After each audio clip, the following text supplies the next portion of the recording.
Okay, we're gonna go earthy and then fun.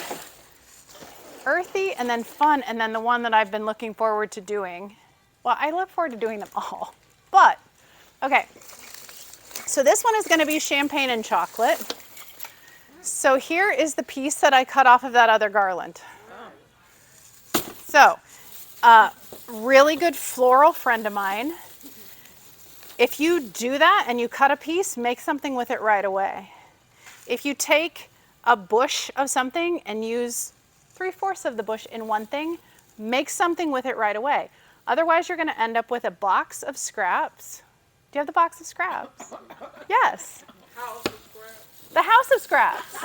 Yes. You have the box of scraps with stuff that you could have used, but if you do it right away and make like a mini version of what you just made, or use it all up. What I like to do is cost it all out in what I'm going to make, and then maybe I have one piece of my hydrangea bush that I didn't use.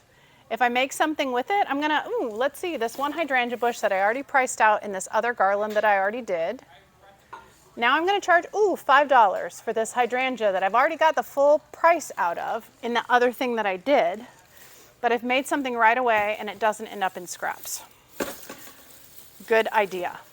Okay, so door swags. Sometimes we don't want a full formal wreath. Sometimes we just want we call them door charms, door swags. Or it could be, this is something that you could use for a light sconce. So you have light sconces on either side of a door instead of a wreath, or in addition to a wreath, you do light sconces on either side. So that's kind of the feel. I had this brainstorm, inspiration, something. And I decided I wanted to do not a garland over a door, but just like a corner piece. Kind of like an asymmetrical charm. So that's hopefully what I'm going to do with this last thing. I don't know. We'll see how it ends up. But in this one, we're going to go really, really natural, organic. I've got birch.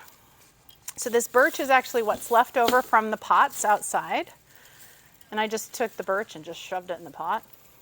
So I'm going to add this in first, and I'm going to make it longer than my base. So this could be a really long door swag. Chocolate and champagne. Because, who doesn't like chocolate and champagne? Okay, so I'm going to add this. I've opened up this center. And I'm going to, same technique, just use those fronds themselves to anchor in my birch.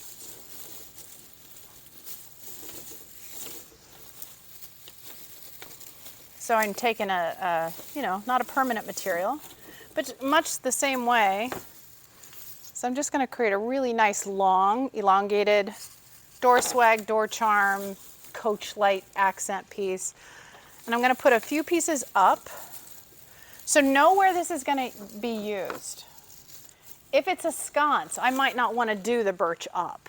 But if it's a door charm, or if it goes on a light post, maybe I can do. So you'd always have to know where you're designing for. And, there you go. And I just have top and bottom, and they overlap a little bit in the center, so it's going to give me a little bit of a backbone on this piece. Okay. And then I can always edit. Like, this branch is not behaving, it's not adding to, it's kind of sticking out in a wrong way, so I'm just going to edit that out. Okay. So real simple. You could. And then I have this eucalyptus, just chocolate eucalyptus. But if you put this with, let's see. If you put it with burgundy, it's going to pull out the burgundy tones with that. And then, of course, I'd want to repeat that brown color in something. But I'm going to add this in. So, did I spray it? Yeah, with like that wood tone that makes it kind of shiny and dark No, but you absolutely could. So there's a couple translucent, like Design Master has a couple translucent sprays. So technically all the Just for Flowers are translucent sprays. Glossy Wood Tone is a translucent gloss. Cherry Wood Tone, if you wanted to red this up a little bit, like you wanted to give it sort of a cherry finish, you could use Cherry Wood Tone, and that wouldn't be bad. When you look at this, you could kind of pull out a little bit of burgundy by just Cherry Wood Tone gloss on your stems, on your sticks, and then you give it just a little punch and a little pop and a little sheen. October Brown is if you wanted to just change the color, but you wanted something opaque. October Brown is an opaque. Okay, so I'm just going to do that same thing, but really, I want the bulk of this to go up because I do want a focal area. I do want a waistline. This is unlike a garland or a wreath. So, but I am going to stretch it out. And then the entire other stem will go down once I throw it at you. Okay. Yes, it did. So I'm going to put this here. And then I can always strategically snip off and add in into other areas. So I don't necessarily want my waistline to be right here. So I might, let's just snip this. And let's snip this because it's not behaving where I want it to go. And we'll add it in, we'll glue it in along the way. Because sometimes when it's just overlapping, but it's not overlapping in a good way, like creating depth, I may just want to thin it and then glue it back in where I want it. So I'm going to fill in this part with some of those pieces that I snipped off. Yeah? Somebody might ask this question, might be a dumb question. It's not a dumb question. If that was a real garland, can we mix the artificial stuff and glue it in there? You can glue in with pan glue artificial into fresh. You will find that the fresh will shed because when it dries out, fresh evergreen will shed. Not all, but most. So you just have to be very strategic. It'd probably be better to wire it in or use bind wire to wire it in or like a covered wire. That way you know if it starts to dry out and shed, it's not gonna just make that piece fall out.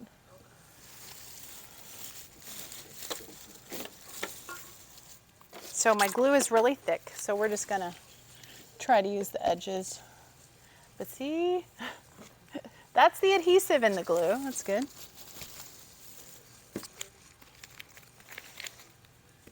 Okay. And then that's just that chocolate eucalyptus. I don't know if they call it chocolate. They probably call it burgundy. But to me, it's chocolate. It looks chocolate. So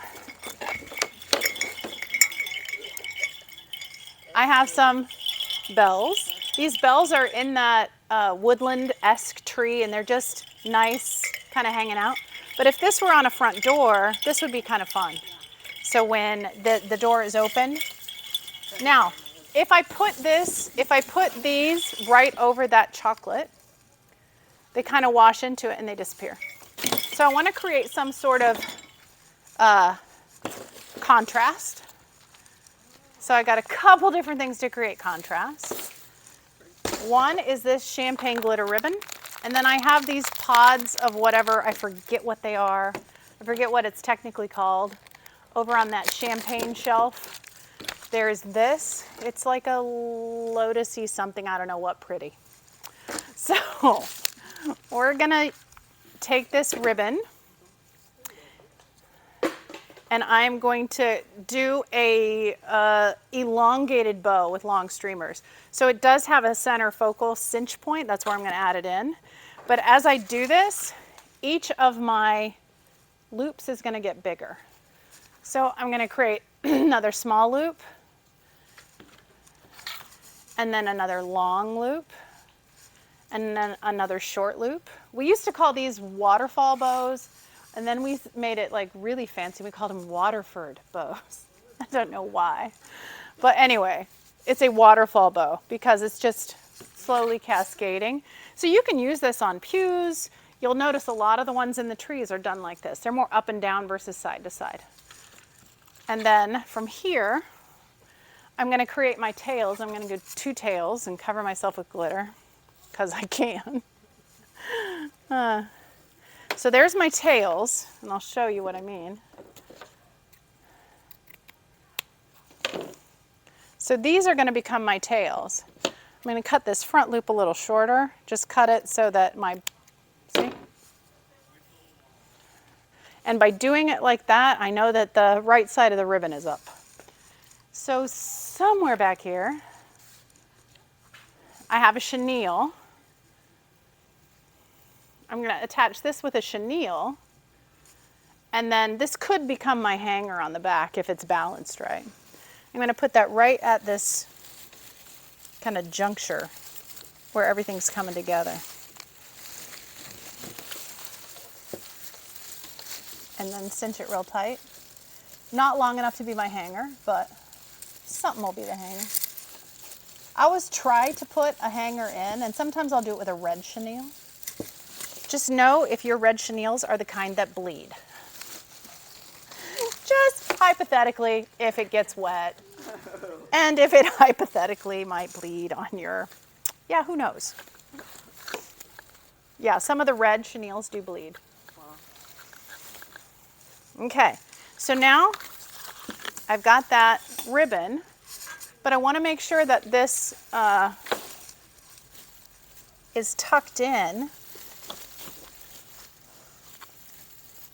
so it's not just going to have long streamers blowing in the wind. So I'm going to take these loops and just tuck in this long part, maybe in behind that, that's not magnolia, Loann, that's eucalyptus. I'm going to tuck it in behind the eucalyptus. So one, it's going to anchor it if it's outdoors. And like I said, the control freak part of me makes it go where I want it. Okay. And then I can pull that eucalyptus out so you can still see it. Okay.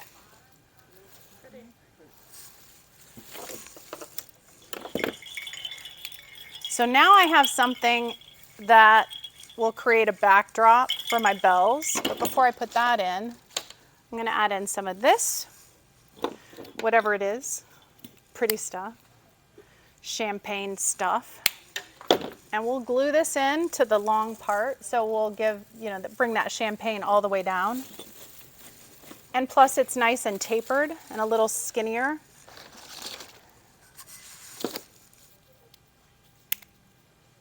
And then we'll pull a little bit up the top too. It's a cotton shell spray. I thought it was cotton. Yes, I thought it was cotton. Not a clue. I probably saw it when I pulled it off the shelf, but. So now you have a backdrop for your cobwebs.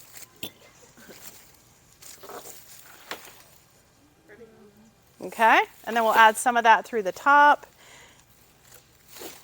And then, because my ribbon is a bit overwhelming, I am actually going to trim off some of that eucalyptus and glue it into my ribbon.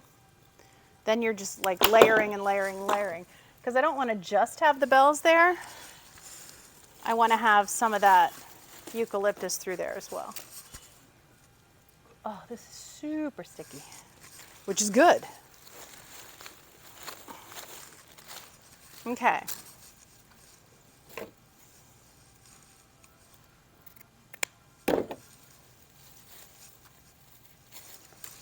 Take this, tuck it around back, then I'm going to pull that eucalyptus and trim some of that and put it right in that ribbon. So where it's a little thick, it's a little thick down here. So this is a good place to trim out a hunk of that.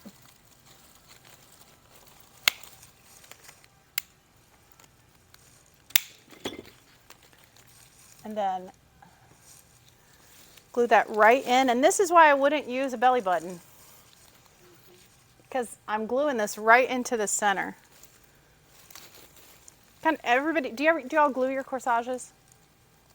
Okay. You got the glue. When you have the glue. Shh. Cans are nice. Cans are good. Cans are wonderful. We use cans. Just here, if you're using the can glue, pour in just the amount that you're going to use in a short period of time, because it'll solidify pretty quick in that bottle that comes with the can. Don't fill it up. Just say, hey, I've got like homecoming this weekend. We'll just pull in a little bit of adhesive, you know, maybe an inch. Use that up. Otherwise, it'll solidify in there. Okay. Okay. Then I'm going to glue in my bells. And hopefully you'll see them a little bit better now that I have some contrasting color in there. So I'm going to pull apart some of those loops to get way down into the depths of this, and then I'll move the ribbon back. Hello. It's honey. I'm dipping it in honey because honey is sticky. Oh, yeah, yeah.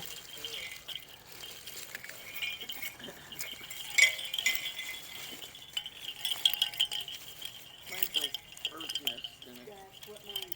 You're what? My birds build bird nests and anything I hang on the door. Right, yes.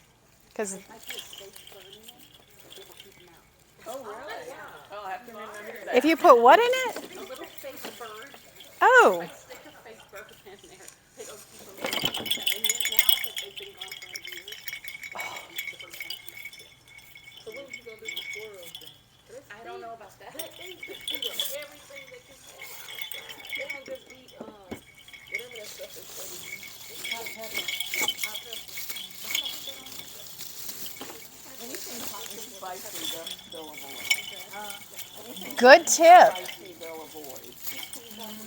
Just if it rains, you gotta reapply. If it gets washed off. Okay. And just remember, it's on there and you go wash it off. Okay, so now I'm gonna, oh, thank you very much. I'm not done. I am gonna pop in a few of these because I think they're delicious. So I'm gonna glue in a couple of these, and this is gonna pull out that focal area. Glue. I'm gonna pop it right in the middle. And it just gives me, see how it just gives me a little more weight in the center? So I'm just going to add 3 of those. That foliage would be nice to go ahead and add in. I'm not going to take the time to do that. I don't know. I might.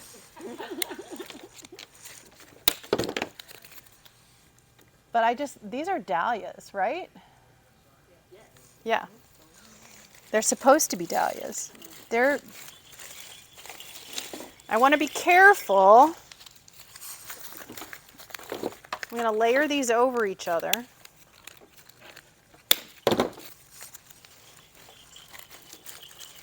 I gotta be careful. So I'm gonna put 2 a little closer and 1 a little farther away because I don't want them to look like dot, dot, dot. So if it looks like that, I'm gonna have to rip one out and move it. Okay. See, I am gonna use some of these because they're pretty. So this would be one of those cases where if I made this and I had these left over, I might make a little doorknob charm. Take a little bit of evergreen, take these little leaves, just make something. It's already costed out in this. I've already charged for all of this, but why not make a little more money and just create something with the leftover bits, because they're still nice. Okay. It's like she can't stop. She has to keep going. Because it's so pretty. Okay. Last thing I'm going to stick, I promise. Okay. There you go. Thanks. You see what I mean? You got to be very careful in placement like that. Just gives us some added weight up here, and then that chocolate comes all the way down through. Chocolate. It's good. teacher. Okay.